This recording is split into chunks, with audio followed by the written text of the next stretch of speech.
Hi, this is Corinne Purnett, and today I'm going to be painting Monet's San Giorgio Maggiore at dusk. Claude Monet is one of the most prominent, remarkable, and distinguished artists in history. He was a vital leader of the Impressionist movement. His unmatchable ability to grasp and recognize the beauty of nature on canvas is so admirable. He has a certain style and vibe to his work. He's known for using a bright palette of colors. His work is really lively, and only a few pieces of his have been done in grayscale, but they're supposed to be depicting bad weather. He includes a ton of tones and dimensions in his shadows using white primer, something that artists really didn't do during that time period. Artists traditionally used dark backgrounds for landscape paintings. All things like this help just add to his unique painting style and what sets him apart to other artists, especially during that time period.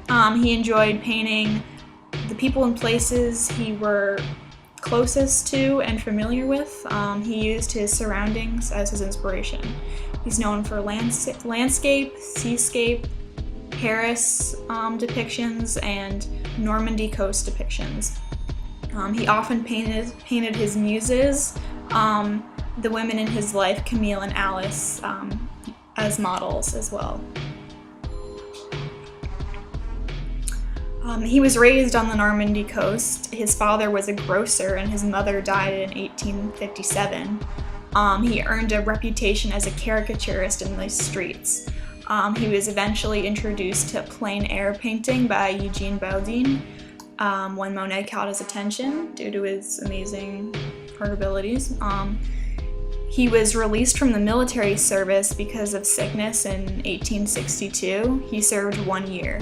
He then studied with Johann Jonkind, who was a Dutch landscapist. When he was 22, Monet involved himself with the Paris studio with academic history painter Charles Glayer, and his classmates included other future impressionists just like him. He only had slight success in his early years, with a few pieces approved for display at the annual salons, which were very prestigious art exhibits in Paris in the 1800s. They were the greatest annual art event in the Western world. Monet reacted to his most esteemed and treasured works being rejected by deciding to create an independent studio or exhibition in a partnership with other impressionists such as Edgar Degas, Pissarro, Renoir, and others.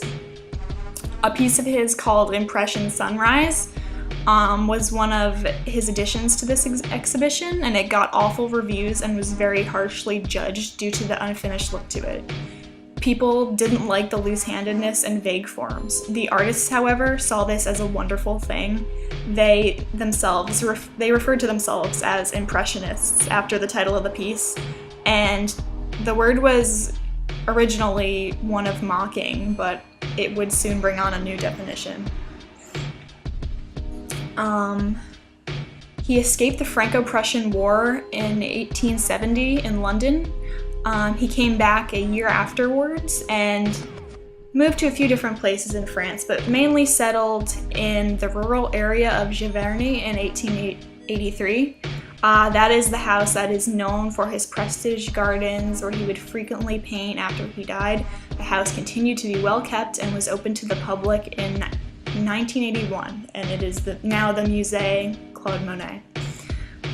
He painted locations several times over and over in order to capture what that place looked like at different times of the day, in different lighting and shadow concepts. After his first wife, Camille, died, his companion was a woman named Alice. In the 1910s and 20s, he focused on the output of his final and most famous series of water lilies. These were of the water lily ponds at his home in Giverny, and they were done in a very abstract style, and he used broad strokes of color. Though Monet attempted to build a display for them on his own, he faced severe depression after the death of Alice in 1910. He continued to follow through with a bigger and better studio display, but it was no easy task. He suffered from cataracts and underwent 3 operations on his right eye in 1923 and tried corrective lenses. Just before it was finished, he died. Monet died on December 5th, 1926, when he was 86 years old. The Water Lily series was seized by the French government and placed in the custom-built exhibit constructed in his honor at the galleries at Orange, Paris. They are still there today.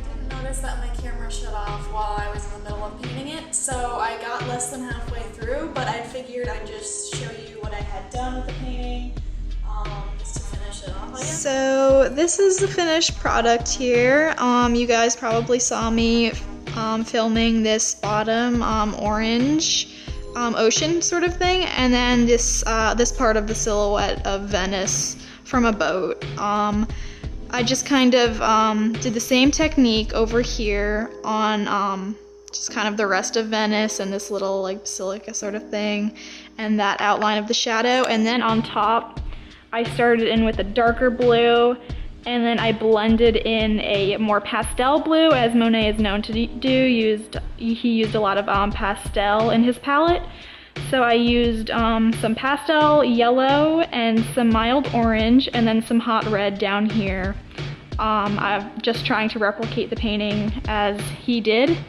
And if we zoom in a little bit here, I recreated some of the detail that I noticed in his painting on this figure right here. Some of the warm and cool hues and just sort of like white bright spots I tried to mimic. So there's that. And here is the official or real version that I printed off the internet of Monet's actual painting, so you can compare.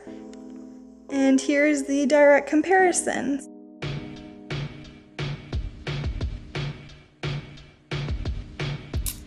Personally, Monet is a huge influence on my art and just an icon to me, and in my opinion, he really changed the world of art.